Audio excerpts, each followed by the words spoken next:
Good morning Telangana. నేను సంగప్ప. ఇవాళ పేపర్లో వచ్చినటువంటి ముఖ్యమైన వార్తలను చూసి వాటిని విశ్లేషిద్దాం.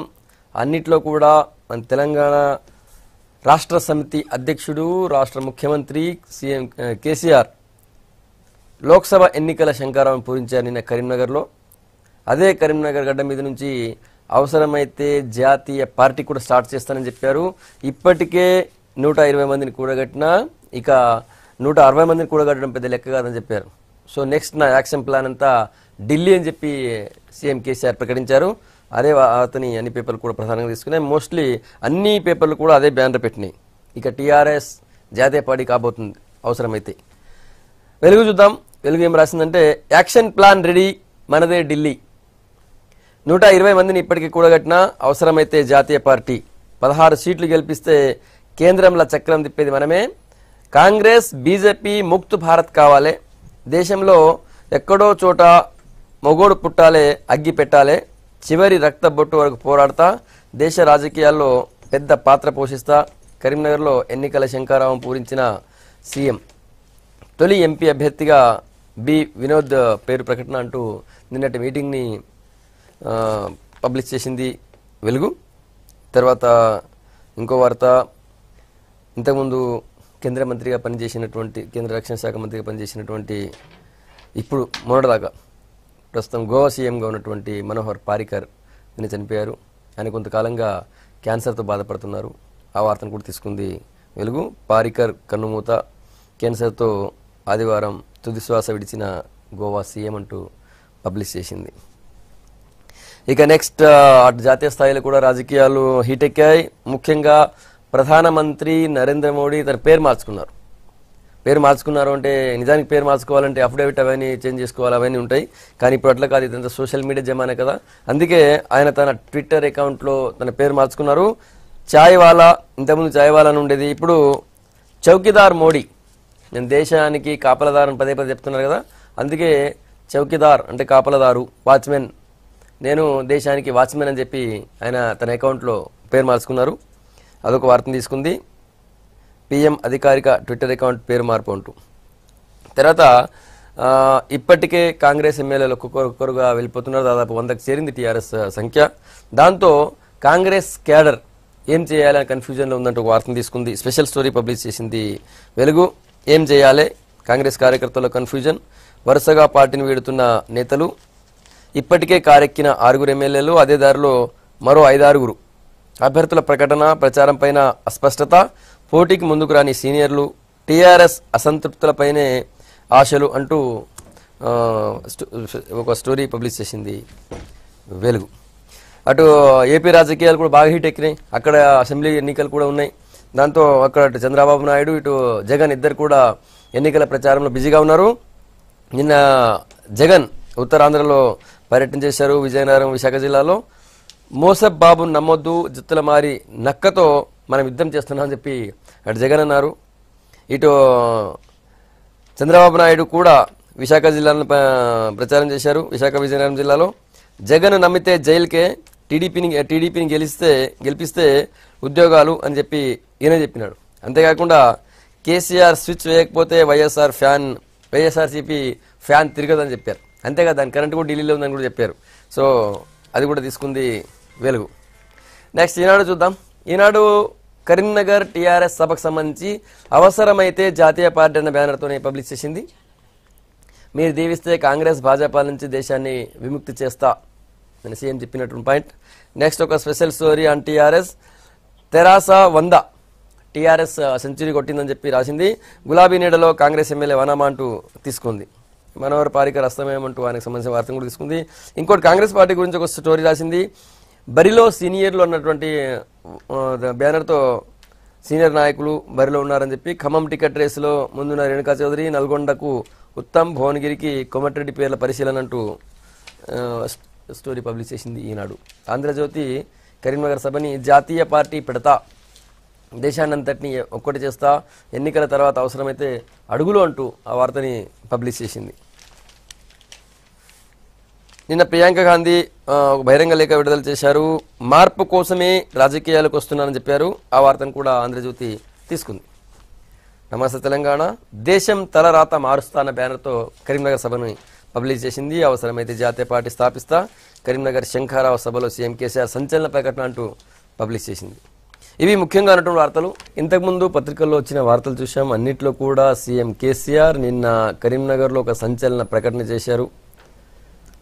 ఇప్పటికే ఆల్రెడీ 120 మందిని కూడగట్టినా అవసరమైతే జాతీయ పార్టీ స్టార్ట్ చేస్తానని చెప్పారు. జాతీయ పార్టీ స్టార్ట్ చేసి కాంగ్రెస్ బీజేపీ ముక్త్ భారత్ చేస్తున్నారు. ఇప్పటికి నరేంద్ర మోడీ నినాదం ఒకటి, కాంగ్రెస్ ముక్త్ భారత్. కేసీఆర్ గారు ఇప్పుడు కాంగ్రెస్ బీజేపీ ముక్త్ భారత్ అని చెప్పారు. 2 పార్టీల ముక్త్ భారత్ అని చెప్పి ఇప్పుడు అన్నింటిలో కూడా అదే బ్యానర్ ఉంది. అంతేకాకుండా 120 మంది ఆల్రెడీ జమ అయినారు, ఇంకా మిగతా వాళ్ళని జమ చేయడం ఎంతసేపు అని చెప్పి కేసీఆర్ అంటున్నారు. మనతో సీనియర్ నాయకులు కాంగ్రెస్ నుంచి మల్లు రవి గారు ఉన్నారు, తర్వాత బీజేపీ నుంచి సునీతారెడ్డి గారు, టీఆర్ఎస్ నుంచి ఎమ్మెల్సీ భానుప్రసాదరావు గారు మనతో ఉన్నారు. మల్లు రవి గారు, ఇప్పటిదాకా మీకు ఒకటే ఇది ఉండే, నరేంద్ర మోడీ ఒకటే అనేది కాంగ్రెస్ ముక్త్ భారత్ అని. ఇప్పుడు కేసీఆర్ గారు కాంగ్రెస్ బీజేపీ రెండింటిని ముక్త్ భారత్ చేస్తా అంటున్నారు. ఎలక్షన్ తర్వాత మన ఎలక్షన్ అయిపోగానే మొత్తం దేశమంతా తిరిగి ఓ దేశానంతటి ఒక ఏకం చేస్తా అంటున్నారు. ఎట్లా చూస్తారు దీన్ని? కేసీఆర్ గారు మాటలతో గారడీ చేస్తారనేది మనకు 2014 ఎలక్షన్లు 2018 ఎలక్షన్లో తెలంగాణ రాష్ట్రంలో అర్థమైంది. కానీ ఇది భారతదేశం, ఇది మొత్తం తెలంగాణ కాదు. ప్రజలకి రేపు వచ్చేటటువంటి ఎన్నికల్లో ఇది కేంద్ర ప్రభుత్వానికి సంబంధించినటువంటి ఎన్నికలు. ఈ ఎన్నికలు అక్కడ కాంగ్రెస్ పార్టీకి బీజేపీకి మధ్యన, అంటే అక్కడ మోడీకి రాహుల్ గాంధీకి మధ్యన జరిగేటటువంటి ఎన్నికలు అనే విషయాన్ని ప్రజల మనసులోని తుడిచివేసి, నేనే కేంద్రంలో ఒక జాతీయ పార్టీని పెడతాను, ఆ పార్టీ తరఫున నేను ఇది చేస్తాను, ఇప్పటికే 120 మంది జమ చేశాను, ఇంకా జమ చేస్తాను, ఇవి నమ్మించడానికి చెప్పేటటువంటి మాటలు. దీని ద్వారా రేపు వచ్చేటటువంటి ఒకటి. కానీ ప్రజలు చాలా విజ్ఞులు, అన్ని మాటలు వింటారు, ఎవరికి ఓటేయారో వారికి ఓటేస్తారు. అదే జరుగుతుందో తప్ప ఈ మాటల వల్ల మంత్రాలకు చింతకాయలు రాలవని మనకు ఒక చిన్న సామెత ఉండేది ఇంతకుముందు. ఈ ఎన్ని మాటలు చెప్పినా వాళ్ళకి ఇది ఈ ఎన్నికల్లో ఓట్లు అక్కడ వారిని చూసేట్టు మోడీ రాహుల్ గాంధీకి మధ్య జరిగేటటువంటి ఎన్నికలే, వారిలో ఎవరో ఒకరు ప్రధానమంత్రి అవుతారు. వారికి ఇవ్వటం వల్ల భారతదేశంలో ఒక స్థిరమైన ప్రభుత్వం ఏర్పడుతుందనేటటువంటి ఆలోచన. భానుగారు, మాటలకు ఆరడి మంత్రాలకు చింతకాయలు రాలుతాయి అనుకున్నట్టు ఆ భావంలో ఉన్నారని చెప్పి అంటున్నారు. మొన్న కూడా అదే చేశారు. మరి 2 ఎలక్షన్లో 14, 18లో కూడా ఇది కూడా మా మాటగా ఆరడి అంటున్నారు రవి గారు. ఆ మాట రవి గారు వాడినటువంటి మాట కాంగ్రెస్ పార్టీకి బాగా సూట్ అవుతుంది. కాంగ్రెస్ పార్టీ ఎక్కడో ఢిల్లీలో కూర్చొని మంత్రాలు వేస్తేనే చింతకాయలు రాలుతాయని వాళ్ళు అనుకుంటున్నారు. ప్రజల్లో లేకుండా, ప్రజల మధ్యలో లేకుండా, ప్రజా సమస్యల పట్ల అవగాహన లేకుండా, ప్రజా సమస్యల పట్ల పరిష్కార మార్గాలు లేకుండా ఊరికనే మంత్రాలు వేసుకుంటూ కూర్చుంటే మనం ఎవరిని పెట్టినా, ఏ దిష్టి బొమ్మల్ని పెట్టినా కూడా గెలుస్తామనేటువంటి అభిప్రాయంలో కాంగ్రెస్ పార్టీ. కానీ ఈరోజు వాస్తవ పరిస్థితికి ప్రజలకు దగ్గరగా, ప్రజా సమస్యలకు దగ్గరగా ఉన్నటువంటి పార్టీ టీఆర్ఎస్ పార్టీ. కేసీఆర్ గారు వారి నాయకత్వం పట్ల ప్రజల్లో ఒక సంపూర్ణమైనటువంటి నమ్మకం, విశ్వాసం కలిగినటువంటి నాయకులుగా ఎదిగినటువంటి నాయకులు. ఈరోజు ఇప్పుడే మల్లురావు గారు ఏదో ఈ ఎన్నికలు మోడీ గారికి రాహుల్ గాంధీకి మధ్యలో జరుగుతున్నటువంటి పోటీగా చెప్పారు. ఎక్కడ జరుగుతున్నాయండి?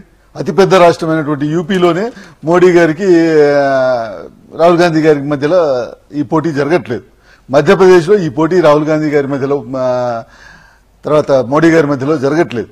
అదేవిధంగా అనేక రాష్ట్రాల్లో, ఈ దేశంలో ఉన్నటువంటి 29 రాష్ట్రాల్లో నుంచి అనేక రాష్ట్రాల్లో, కొన్ని రాష్ట్రాల్లో కాంగ్రెస్ పార్టీలో పోటీలో లేదు, కొన్ని రాష్ట్రాల్లో బీజేపీ పోటీలో లేదు. కాబట్టి వీళ్ళు ఏదో వాళ్ళు ఊహించుకుని మేమేదో జాతీయ పార్టీలుగా చెప్పుకునేటువంటి ఈ రెండు పార్టీలు కూడా పెద్ద సైజు ప్రాంతీయ పార్టీలు మాత్రమే తప్పితే జాతీయ పార్టీలు మొత్తం జాతీయ స్థాయిలో అన్ని రాష్ట్రాల్లో కూడా ప్రభావం చేయగలిగేటువంటి స్థాయిలో ఈ రెండు పార్టీలు కూడా లేవు. ఈరోజు మన ప్రజాస్వామ్య వ్యవస్థలో ఇది ఒక వ్యక్తి చుట్టూ తిరిగేటువంటి ప్రజాస్వామ్యం కాదు. ఇది డెఫినెట్ గా ఏ రాష్ట్రానికి ఆ రాష్ట్రంలో ఉన్నటువంటి సమస్యల పట్ల ప్రజల సమస్యల్ని దాదాపుగా 70 సంవత్సరాలుగా వీళ్ళు ఎప్పటికప్పుడు వాళ్ళు పరిష్కారం వైపుగా అడుగులు వేయలేదు అనేటువంటి అనేక ఉదాహరణలు నిన్న మా ముఖ్యమంత్రి గారు కేసీఆర్ గారు చెప్పడం జరిగింది. చంద్రశేఖరరావు గారు నిన్న అనేక సమస్యలకు కూడా చెప్పడం జరిగింది. వాటికి ఏ విధంగా పరిష్కరించాలి అనేటువంటి అవకాశం కూడా మా దగ్గర, ఆ ఆలోచన కూడా మా దగ్గర ఉంది అనేటువంటి విషయం కూడా చెప్పడం జరిగింది. ఈరోజు ఫైనాన్స్ కమిషన్ వచ్చినటువంటి, ప్లానింగ్ కమిషన్ వచ్చినప్పుడు కూడా ప్లానింగ్ కమిషన్ అధికారులకు కూడా ఈరోజు దేశంలో ఉన్నటువంటి అనేక సమస్యల పట్ల, ఈ కేవలం ఈ రాష్ట్రంలోనే కాకుండా ఈ దేశంలో ఉన్నటువంటి అనేక సమస్యల పట్ల, వాటి పరిష్కార మార్గాల పట్ల కూడా ఒక డాక్యుమెంటరీని అందించినటువంటి ఏకైక రాష్ట్రం ఈ దేశంలో మా తెలంగాణ రాష్ట్రం. కేసీఆర్ గారి నాయకత్వంలో అది పాసిబుల్ అయినటువంటి. డెఫినెట్ గా మా దగ్గర కేవలం ఏదో ఒక సమస్యలను లేపటం, సమస్యలను చూపెట్టడమే కాదు, ఆ సమస్యలకు పరిష్కార మార్గాలు కూడా మా దగ్గర ఉన్నాయి. కాబట్టి ఈరోజు జాతి చూసేది ఏంటంటే, ఏదో ఎప్పుడైతే మీడియా యాక్టివ్ గా లేనప్పుడు, ఈ ఛానల్స్ లేనప్పుడు ఈ కాంగ్రెస్ పార్టీ ఇది నడిచిందేమో కానీ, ఈరోజు ప్రజల్లో పూర్తిగా ప్రతి ఒక్క అంశం పట్ల అవగాహన రోజు రోజుకు పెరుగుతున్నది. కాబట్టి మేము ఆ అంశాలు గతంలో ఏ విధంగా ప్రభుత్వాలుగా ఉన్నటువంటి ఈ రెండు పార్టీలు ఏ విధంగా అంశాలని సాల్వ్ చేయడానికి ఏ ప్రయత్నాలు చేసినాయి, ఏం చేయలేకపోయినాయి, ఏ విధంగా ఈ ఫెయిల్ అయినాయి అనేటువంటి ప్రజల ముందు పెడుతున్నాం. కాబట్టి ఈరోజు ఒక ఆల్టర్నేటివ్ ఫోర్స్ గా ఎదిగేటువంటి ఇదిలో మేము ముందుంటాం అనేది చెప్తున్నాం. Right sir. ఇంతకుముందు మీరు కాంగ్రెస్ ముక్త భారత్ అన్నారు. కేసీఆర్ ఇప్పటిదాకా ఎవరు మమ్మల్ని ముక్త భారత్ అన్నట్టు ఎవరు రాలేదనుకుంటున్నారు. కేసీఆర్ వచ్చారు. బీజేపీ కూడా ముక్త భారత్ అంటున్నారు. కాంగ్రెస్ మీరు ఎట్లాగన్నారు కాబట్టి కాంగ్రెస్ బీజేపీ రెండు ముక్త భారత్ దాన్ని తీసుకొస్తా అంటున్నారు. ఓకే. మొట్టమొదలు మహానాయకుడు మనోహర్ పారికర్ గారు గోవా ముఖ్యమంత్రిగా ఉన్న, గతంలో రక్షణ శాఖ మంత్రిగా చేసి 4 సార్లు ఇప్పటి వరకు ముఖ్యమంత్రిగా చేసిన ఒక గొప్ప నాయకుడు ఈరోజు నిన్న పరమపదించినారని మనకు అందరూ తెలిసిన విషయమే. వారి ఆత్మకు శాంతి చేకూరాలని, వారి కుటుంబ సభ్యులకు, మా భారతీయ జనతా పార్టీ ప్రతి ఒక్క కార్యకర్తకు అందరికీ ఈ మనోధైర్యం కల్పించాలి. అక్కడ ఉన్న ఆయన శోక సముద్రంలో మునిగిన గోవా ప్రజలందరికీ మనోధైర్యం ఆ దేవుడు కల్పించాలని కోరుకుంటూ, ఆయనకు ఆత్మశాంతి కలగాలని కోరుకుంటూ, ఇంకా ఇక్కడ ఇప్పుడు ఏదైతే ముక్త్ భారత్, ముక్త్ బీజేపీ, ముక్త్ కాంగ్రెస్ ఇప్పటిదాకా నినాదం మాదే అనుకున్నారు. కేసీఆర్ గారు చెప్తున్నారు. సరే, వెల్కమ్ చేద్దాం. రాజకీయంలో ఎవరైనా ఎక్కడైనా రాజకీయం చేయొచ్చు, కేంద్రంలో చేయొచ్చు, రాష్ట్రంలో చేయొచ్చు, పక్క రాష్ట్రంలో చేయొచ్చు, ఎక్కడైనా వెళ్ళొచ్చు. మనకు వాక్ స్వాతంత్రం ఉంది, ఎక్కడైనా తిరిగే స్వాతంత్రం ఉంది, మనకు కాన్స్టిట్యూషన్ కల్పించింది. కానీ నేను నా డౌట్, ఇప్పుడు ఇంత జాతీయ వాదంతో, ఇంత మనకు జాతీయ భావనలతో ఉన్న కేసీఆర్ గారు పక్క రాష్ట్రంలో వచ్చి ఇక్కడ ప్రచారం చేస్తాను మీకేం పని అని అడుగుతున్నారు కదా. మీరు పక్క రాష్ట్రంలో వచ్చి వాళ్ళు పోటీ చేసుకొని వాళ్ళు ప్రచారం చేసుకుంటేనే మీకు ఇక్కడేం పని అని ఒక ప్రాంతీయ భావాలకు మీరు మర్చిపోతున్నారు. మీరు కూడా అన్నమాట కేసీఆర్ గారే కాదు, కేసీఆర్ గారు అన్న తర్వాత మీరు కూడా అన్నారు, బీజేపీ కూడా అన్నది. ఒక్కటి సార్, మేము ఏ పార్టీనైనా ప్రచారం ఎక్కడ చేసుకోవద్దు అనట్లేదు. అట్లా నేను ఆ పార్టీని సమర్థిస్తున్నా అంటలేను. వీరు మాట్లాడుతున్న ఏదైతే జాతీయ విధానం గురించి మాట్లాడుతున్నప్పుడు, మీరు మొత్తం దేశం గురించి మీరు ఐకాన్ గా మీరు మాట్లాడుతున్నప్పుడు మనం ఎంతవరకు ఆ విధానంలో ఆ ఆలోచనలతో ఉన్నాం అనేది కూడా మనం చూడాలి. ఇప్పుడు మీరు 70 టీఎంసీల వాటర్ ఏమైతుంది అని అడుగుతున్నాము, ఇక్కడ పవర్ ఏమైంది అని అడుగుతున్నాం. మీరు బాధ్యత గల పౌరుడుగా అడుగుతున్నారు, మేము దాని గురించి మేమేం అనట్లేదు. కానీ ఇక్కడ మీరు మీ విధానం ఎంతవరకు మీరు దాన్ని కన్ఫైన్ అవుతున్నారు. మీరు మొత్తం ప్రసంగం ఇప్పుడు మీరు జాతీయ పార్టీ పెడుతున్నారు, జాతీయ విధానాలు చెప్పినారు, మీటింగ్ ముగిసంగానే జై తెలంగాణ అన్నారు. మరి జై భారతో జై హిందో ఏదో అనలేదు.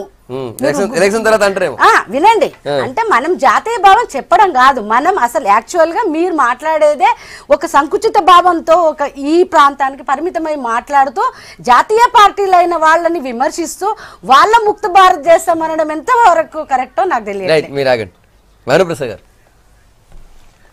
ఇప్పుడు మేము ఆ రోజు ప్రశ్నించినటువంటి ఇదిలో మీరు చూడండి, మేము ఎప్పుడు కూడా మేము సిపిఐ పార్టీనో, సిపిఎం పార్టీనో, బీజేపీనో, కాంగ్రెస్నో వీళ్ళెవరిని కూడా మేము ప్రశ్నించలేదు. మేము ప్రశ్నించింది ఎవరిని? తెలుగుదేశం పార్టీ. తెలుగుదేశం పార్టీ ఒక రీజనల్ పార్టీగా రిజిస్టర్ అయినటువంటి పార్టీ, ఒక ప్రాంతీయ పార్టీగా రిజిస్టర్ అయినటువంటి పార్టీ. ప్రాంతీయ పార్టీగా రిజిస్టర్ అయినటువంటి పార్టీ ఆ రాష్ట్రంలోనే ఇది ఉండాలి తప్పితే వాళ్ళు చెప్తున్నటువంటి మాది జాతీయ పార్టీ అని చెప్తున్నది వాస్తవం కాదు. మీరు జాతీయ పార్టీగా కనీసం రిజిస్ట్రేషన్కి అప్లికేషన్ కూడా పెట్టలేదు. అనేటువంటి వాస్తవాలు ముందుంచుతూ మీరు అన్ని అబద్ధాలు చెప్తున్నారు, కాబట్టి మీది జాతీయ పార్టీ కాదు అని మేము స్పష్టంగా ప్రజల ముందు చెప్పినాం. అంతేగాని మీరు పోటీ చేయకూడదనో మీరు ఇది చేయకూడదనో చెప్పలేదు. ఎన్నో పార్టీలు మీరు చూసిన చిన్న చిన్న పార్టీలు ఒక ట్రక్ గుర్తు తెచ్చుకుని ఒక పార్టీ కూడా పోటీ చేసింది. మేము వాళ్ళ గురించి మేము ఎవరి గురించి చెప్పలేదు. మేము అనేటువంటిది ఏంటంటే ప్రజల దగ్గర వాస్తవాలను దాచిపెట్టినటువంటి పార్టీ గురించి మాట్లాడేది తప్పితే వేరే ఏ పార్టీ గురించి మాట్లాడలేదు.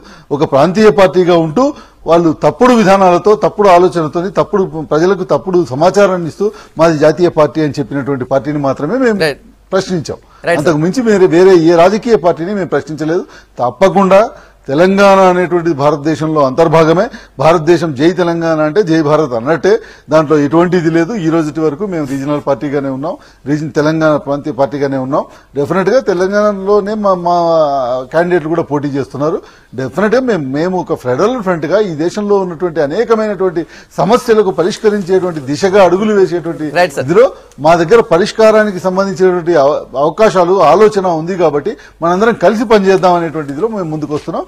ఫెడరల్ ఫ్రంట్ అనేటువంటిది కానీ లేకపోతే రేపు మేము జాతీయ పార్టీ పెట్టినప్పుడు దేశంలో ఉన్నటువంటి అన్ని రాష్ట్రాల్లో కూడా పోటీ చేస్తాం. Okay sir. రవి గారు, కేవలం రాజకీయ పార్టీ జాతీయ స్థాయిలో పార్టీ పెడతాడని కాకుండా మొత్తం భారతదేశ తలరాత ఎట్లా మారుస్తున్నాం అంటూ తన ఎగ్జాంపుల్స్ చెప్పారు. ఆయన వాటర్ కావచ్చు, కరెంట్ కావచ్చు, లేకపోతే ఈవెన్ ఫైనాన్స్ కమిషన్కి సంబంధించినటువంటి ఇష్యూస్ తీసుకొచ్చి ఫైనాన్స్ ప్లానింగ్ సంబంధించిన ఇష్యూస్ కావచ్చు. సో ఇప్పుడున్నటువంటి ఇన్ని రోజులు ఉన్నటువంటి పార్టీలు ఏ ఒక్క పార్టీ కూడా మీరు అనుకున్న రెండు పార్టీలు కూడా ఆలోచించలేదు. 70,000 TMC నీళ్లు ఉన్నాయి, దాన్ని ఎట్లా ఉపయోగించుకోవాలని తెలియదు. ఇప్పటికీ మనం తయారు చేసేది తక్కువ అయినా కూడా 1,00,000 పైగా మెగావాట్ల కరెంట్ వేస్ట్ అవుతుంది ఇంకా అని. ఒక్క విషయం సంగప్ప గారు, ఇవాళ ఎన్నికలు వచ్చినాయి, ఎన్నికల్లో ఓట్ల కోసం మాట్లాడుతున్నారు. కానీ భారతదేశానికి స్వతంత్రం వచ్చినప్పుడు మన దేశాల్లో ఇరిగేషన్ ప్రాజెక్టుల పరిస్థితి ఎలాగుండేది, ఇప్పుడు ఏ రకంగా ఉంది, నీటి వినియోగం అప్పుడు పంటల కోసం ఏ రకంగా ఉండేది, ఇప్పుడు ఏ రకంగా. అప్పుడు పంచవర్ష ప్రణాళిక కింద అప్పుడున్నటువంటి ప్రధానమంత్రి నెహ్రూ గారు దాన్ని ఒక యజ్ఞంలాగా ఎక్కడ ప్రతి రాష్ట్రంలో పెద్ద పెద్ద ప్రాజెక్టులు కట్టి దాని తర్వాత నీరు అందుబాటులో రావటం వల్ల పంటలు పండి భారతదేశంలో మనం ఎక్కడో అమెరికాలో ముక్కిపోయిన గోధుమలు తెచ్చుకొని తినే పరిస్థితి నుంచి వాళ్ళ తిండి గింజలు మనం ఉపయోగించుకోవటమే కాకుండా ఇతర దేశాలకు కూడా ఎగుమతి చేసే పరిస్థితిలో వచ్చిందంటే కేసీఆర్ గారి లాగా ఇప్పుడు మేము కూర్చోవటం, కాంగ్రెస్ పార్టీ కూర్చోవటం వలన ఇవాళ ఒక స్థాయికి తీసుకొచ్చిన తర్వాత పంచాయతీ బిల్డింగ్ కడితే దానికి రంగేసి ఇది టీఆర్ఎస్ పంచాయతీ బిల్డింగ్ అని చెప్తే సరిపోదు కదా. ఒక ఫౌండేషన్ ఏ రకంగా చేశారు, ఇరిగేషన్ మీద ఏ రకంగా చేశారు, గ్రీన్ రెవల్యూషన్ ఏ రకంగా చేశారు, పాడి గురించి వైట్ రెవల్యూషన్ ఏ రకంగా చేశారు, ఇండస్ట్రీ రెవల్యూషన్ ఏ రకంగా తెచ్చారు, భారతదేశ స్వరూపాన్ని ఈ రకంగా తీసుకొని వచ్చి మన హైదరాబాద్ని ప్రపంచ దేశాల్లో ఒక ముఖ్యమైన పట్టణంగా గుర్తింపబడే పరిస్థితి, గ్రామాల్లో పరిస్థితిని తీసుకొని వచ్చి ఎడ్యుకేషన్ ఐఐటీల ఇటువంటి ఇన్స్టిట్యూషన్స్ ఎక్కడ ఏ దేశంలో పెట్టకుండా స్వతంత్రం రాగానే ముందు కూర్చొని కొన్ని ఇన్స్టిట్యూషన్స్ని క్రియేట్ చేసి దాంట్లో చదివించి వాళ్ళ ప్రపంచ దేశంలో భారతదేశంలో ఐఐటీలో చదివినటువంటి పిల్లలకి వారికి కొత్తగా ఉంటుంది. ఓకే,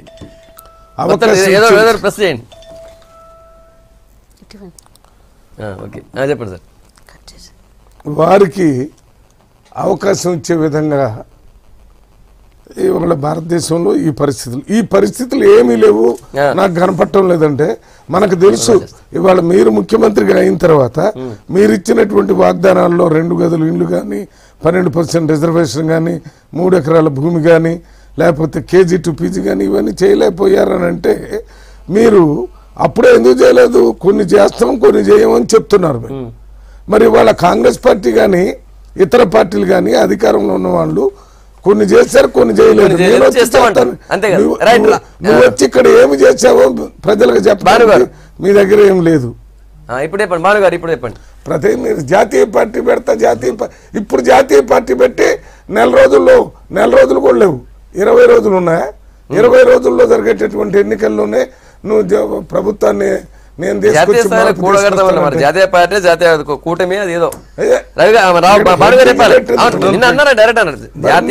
మాట్లాడతావు, నేను ఒకటి మాట్లాడతా.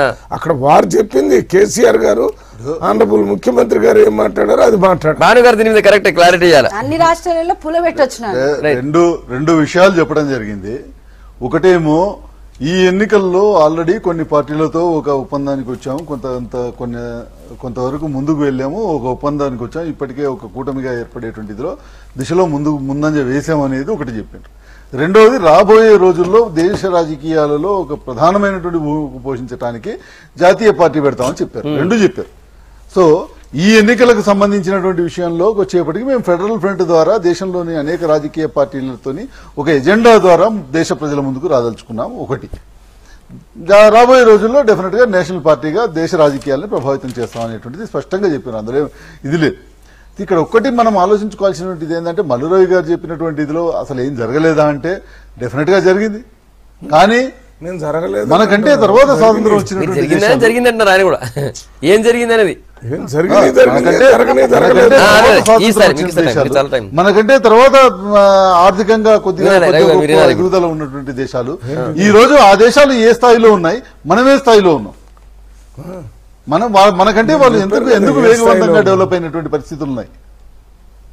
దానికి మనం ఎందుకు ఇంత వెనుకబడి ఉన్నాం, దాన్ని మనం ఆలోచించుకోవాల్సిన డెఫినెట్ గా అనేక దేశాలు చిన్న చిన్న దేశాలు కూడా మనకంటే పురోగతిలో ముందున్నటువంటి పరిస్థితుల్లో ఉన్నాయి. పురోభివృద్ధిలో మనకంటే ముందుగా చాలా ఫాస్ట్ గా వేగంగా అభివృద్ధి చెందుతున్నటువంటి దేశాలున్నాయి. మనం ఎందుకు ఆ విధంగా అభివృద్ధి చేయలేకపోయాం? ఎక్కడ మన లోపం ఉంది, ఎక్కడ మన విధానాల్లో లోపం ఉన్నది చూసుకోవాల్సిన అవసరం ఉంది. ఇండస్ట్రియలైజేషన్ లో మనం ఈరోజు మన దేశంలో దాదాపుగా అనేక అంశాల్లో చిన్న చిన్న అంశాల్లో కూడా మనం ఈరోజు ఇంపోర్ట్ చేసుకునేటువంటి పరిస్థితుల్లో ఉన్నాం. చిన్న చిన్న ఫర్నిచర్ దగ్గర నుంచి చిన్న చిన్న విషయాల్లో కూడా మనం ఎప్పుడు కూడా మన ప్రోడక్ట్ మనం అభివృద్ధి చేసుకోలేకపోయినాం. ఈరోజు ప్రపంచ దేశాలకు ఎగుమతులు ఏదో ఒకటో రెండో అంశాలను చూపెట్టుకుని మనం ఇంకా గొప్పలు చెప్పుకోవడం కాదు కదా. మన పక్కనే ఉన్నటువంటి చైనా మనకంటే వెనుకబడినటువంటి దేశంగా ఉండేది. అటువంటి చైనా ఈరోజు ప్రపంచంలోనే రెండో అగ్రదేశంగా ఏర్పడేటువంటి పరిస్థితి వచ్చింది. మన తర్వాత ఎదిగినటువంటి దేశం ఈరోజు అన్ని వనరులు వాళ్ళకంటే ఎక్కువ ఉపయోగించుకోలేదు. చైనా గురించి ఒక నిమిషం. భాను గారు, మీరు దురదృష్టం, మీకు అన్ని తెలుసు. చైనా ఎట్లుంది, భారతదేశం ఎట్లుందంటే చైనాలో ఉన్న ప్రభుత్వం ఏంటి, భారతదేశంలో ఉన్న ప్రభుత్వ విధానం ఏంటి? అక్కడ నియంతృత్వ పరిపాలన, కమ్యూనిస్ట్ పరిపాలన పేరుతో నడుస్తుంది. ఇక్కడ కాంగ్రెస్ పరిపాలన, లేకపోతే మొదట్లో వచ్చిన స్వతంత్రం వచ్చిన తర్వాత నుంచి వచ్చిందంతా ప్రజాస్వామ్య పరిపాలన. ఎవరు వచ్చినా డెమోక్రటిక్ గానే పరిపాలించాలి. దాంట్లో భాగంగానే ఇక్కడ టీఆర్ఎస్ పార్టీ కూడా వచ్చింది. ఇంతకుముందు టీడీపీ అవసరమైతే వ్యతిరేకంగా అణిచివేసే విధంగా అభివృద్ధిని భారతదేశంలో వ్యతిరేకిస్తారు, అన్ని దేశాల్లో కూడా వ్యతిరేకిస్తారు. ఇవాళ మీరే చైనాను ఆదర్శంగా తీసుకొని మాట్లాడినట్టుగా చేసినట్టుగా చేస్తే దానికి భారీ మూల్యం సరైన సమయంలో వస్తుంది. ఇప్పుడు అనేక దేశాలు ఉన్నాయి, అనేక దేశాలు ఇజ్రాయెల్ లాంటి దేశాలు నిలుచుకోలేకుండా ఉన్నటువంటి దేశాలు కూడా అభివృద్ధిలో ముందుకు పోతున్నటువంటి దేశాలు ఉన్నాయి. అనేక దేశాలు ఈ ప్రపంచ వ్యాప్తంలో చూసుకున్నట్టయితే అనేక దేశాలు మనకంటే వేగవంతంగా ముందుకు పోయినటువంటి, అంటే ఇన్ని వనరులు లేక ఇన్ని దేశాలు కొన్ని కొంత వెనుకబడి ఉండొచ్చు, లేకపోతే వనరులు లేక అక్కడ అవకాశాలు లేక అక్కడ ఉన్నటువంటి ఇది వేరు. కానీ మనకు అన్ని వనరులు ఉండి భారతదేశానికి ఉన్నటువంటి వనరులు, భారతదేశానికి ఉన్నటువంటి అవకాశాలు ఏ దేశానికి లేవు. అంతటి అవకాశాలు, అంతటి వనరులు ఉన్నటువంటి ఈ దేశాన్ని మనం కాంపిటేటివ్ వరల్డ్ వైపు తీసుకుపోలేకపోతున్నాము. మనం ఆ స్థాయిలో ఆశించిన స్థాయిలో మనం పనిచేయలేకపోతున్నాము. ఎవరో ఒకరో ఇద్దరు మనోహర్ పారీకర్ లాంటి వాళ్ళు ఎవరో ఒకరో ఇద్దరు పనిచేస్తే కుదరదు. దేశంలో ఉన్నటువంటి తను జాతీయ స్థాయిలో పార్టీ పెట్టి ఈ దేశ రకమైనటువంటి ఆలోచన విధానం ఉండాలి, ప్లాన్ ఉండాలి. ఈ ప్రజలు మ్యాండేట్ ఇస్తే జాతీయ స్థాయిలో స్వరూపాన్ని మార్చడం కాదన్నా. ఇప్పుడు తెలంగాణలో మ్యాండేట్ ఇచ్చారు, 2 సార్లు ముఖ్యమంత్రిగా ఎన్నుకున్నారు ఈ ప్రజలు. మీరు 2014 నుంచి చెప్తున్నా ఎన్ని చేసిండ్రు? ఇప్పుడు నిన్న ఏదైతే కరీంనగర్ లో మీటింగ్ పెట్టిండ్రు, ఆయన పెట్టిన కాడ ఏం చెప్పిండ్రు? పోయినసారి పోయినప్పుడు మానేరు డ్యామ్ కింద బృందావన్ గార్డెన్ పెడతా, బృందావన్ గార్డెన్ లాగా ఇక్కడ తీర్చిదిద్దుతా అన్నారు. మరి నిన్న పెట్టిన మీటింగ్ ఆ బృందావన్ గార్డెన్ లోనే పెట్టిండ్రా? మరి హైదరాబాద్ వచ్చేసి మీరు చైనాతో ఇండియాని పోలుస్తున్నారు. మరి హైదరాబాద్ ఏం చేస్తామన్నారన్న, డల్లా చేస్తున్నారు, ఇక్కడ ఆకాశ హార్మోనియాలు కడతా అన్నారు, హుసేన్ సాగర్ ని కొబ్బరి నీళ్ళు చేస్తా అన్నారు. ఇక్కడ ఒక అంతర్జాతీయ స్థాయిలో ఈ సిటీకి 2014 తర్వాత వచ్చిన గవర్నమెంట్ లో మీరు చేసింది ఏంది, ఏవి కొత్తగా వచ్చినాయో చెప్పండి. రెండోది ఏంటంటే కనీసం రోడ్లు కూడా లేని పరిస్థితి ఇవాళ హైదరాబాద్ లో ఉన్నది. మరి అంతర్జాతీయంగా మన తెలంగాణను మార్చుంటే ప్రజలందరూ నమ్ముతారు. నిజంగా ఎవరైనా అభివృద్ధి చేస్తా అంటే ఎవరైనా ముందుకు వస్తారు. కానీ మీరు ఇప్పుడు 2 సార్లు మీకు మ్యాండేట్ ఇచ్చినప్పుడు, మీరు ముఖ్యమంత్రి అయినప్పుడు మరి ఆ తెలంగాణ ముఖ చిత్రాన్ని మీరు విద్యుత్ శక్తి గురించి మాట్లాడుతున్నారు. మరి తెలంగాణలో ఏమన్నా విద్యుత్ శక్తి ప్రాజెక్టులు పెట్టేసి అది ఏమన్నా ఉత్పత్తిలోకి వచ్చిందా? ఇప్పటి వరకు రాలే. కేంద్ర ప్రభుత్వం ఏదైతే పైలట్ ప్రాజెక్టు కింద తీసుకొని 24 hours కరెంటు దేశవ్యాప్తంగా ఇచ్చి 18,000 గ్రామాలకు ఇమీడియట్ గా కరెంట్ ఇచ్చి ఇవాళ సర్ప్లస్ కరెంటు పక్క దేశాలకు కూడా అమ్ముతున్న పరిస్థితులలో ఉంది కాబట్టి మనకు వస్తుంది. కాబట్టి మీరు ఇక్కడ గెలిచి ఇక్కడ ఇస్తానన్న వాగ్దానాలు ఏవైనా చేసి ఉంటే ఏవైనా చెప్పాలి. ఇంతకుముందు బీజేపీ నుంచి మైనర్ డ్యామ్ ని బృందావన్ గార్డెన్ చేస్తున్నారు కదా, మైనర్ డ్యామ్ కింద 7 ఉంది అని అడుగుతున్నారు. అక్కడ పెట్టినారా మీటింగ్ మీరు అని?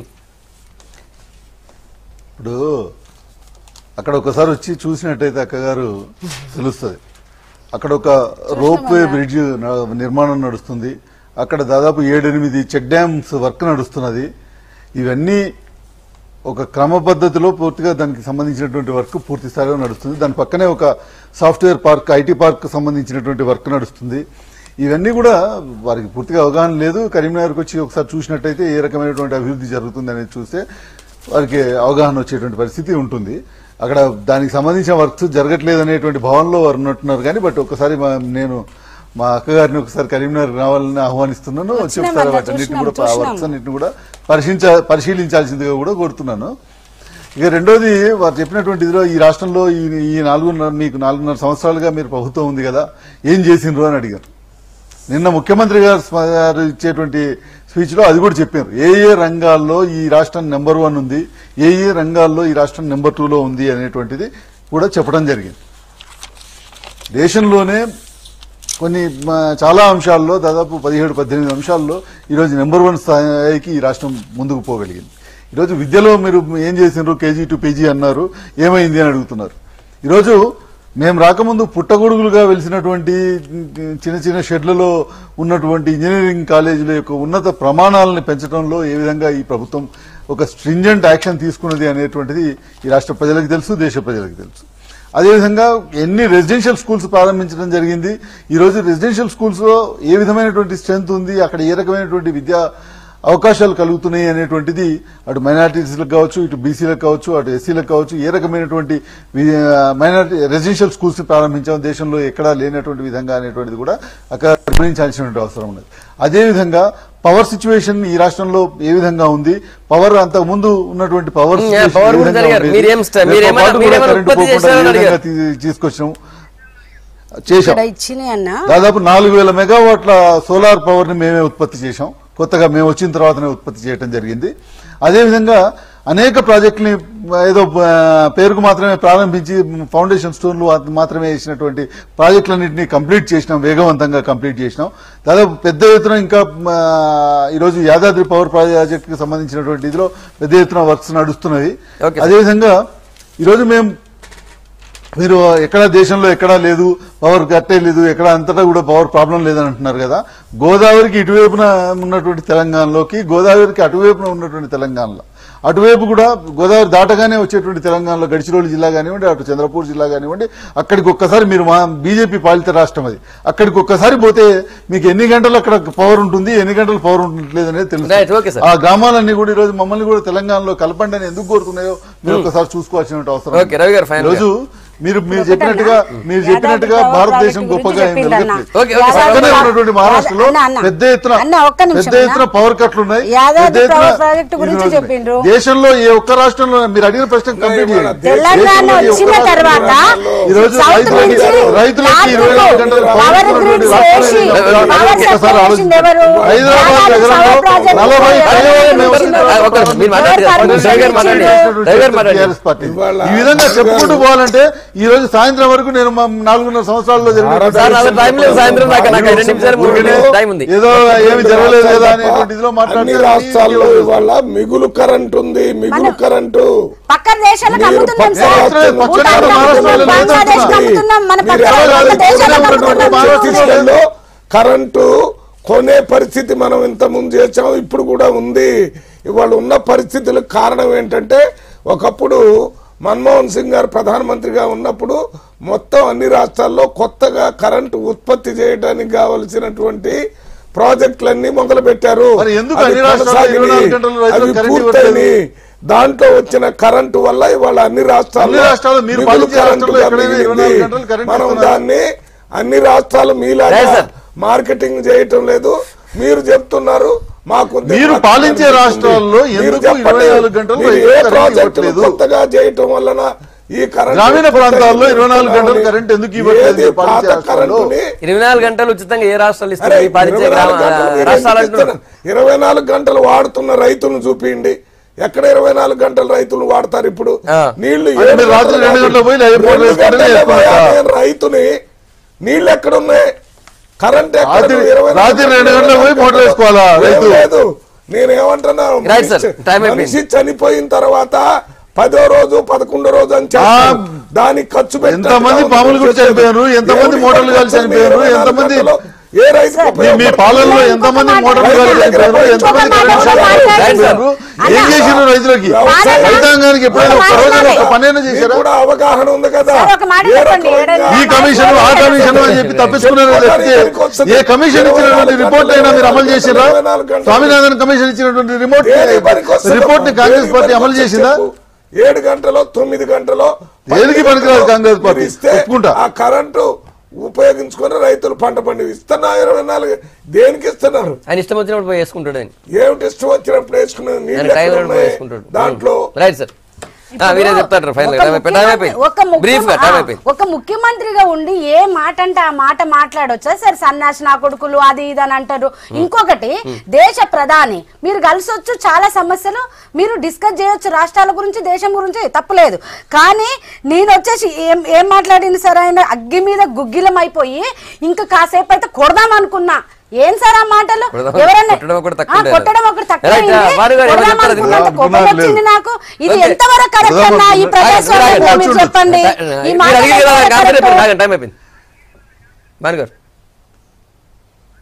ఇప్పుడు ఒక్కొక్కరి యొక్క ఎక్స్ప్రెషన్ ఒక్కొక్క రకంగా ఉంటది.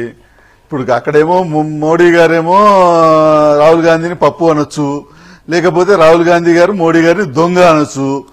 ఇద్దరు ప్రధానమంత్రి అభ్యర్థులు ఎవరైనా ఏ విధంగా తిట్టుకోవచ్చు. ప్రధానమంత్రిని కానీ మేము మాట్లాడకూడదు. ఒకటే నేను చెప్పేది, ఈ రెండు పార్టీలు వాళ్ళు మాత్రం ఒకళ్ళొకరు ఒక భావి ప్రధానిగా చెప్పబడేటువంటి వ్యక్తిని ప్రధాన ప్రతిపక్ష నాయకుడిని పట్టుకుని మీరు పప్పు అనొచ్చు, ఉప్పు అనొచ్చు, ప్రధానమంత్రి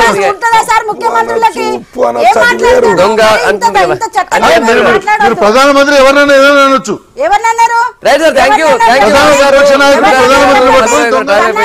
ప్రధానమంత్రిని ఇంతవరకు ఎవరు ఈ మాట అనలేదు.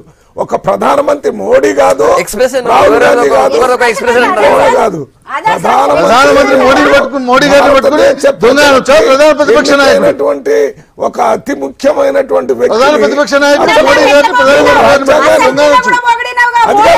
మోడీ గారు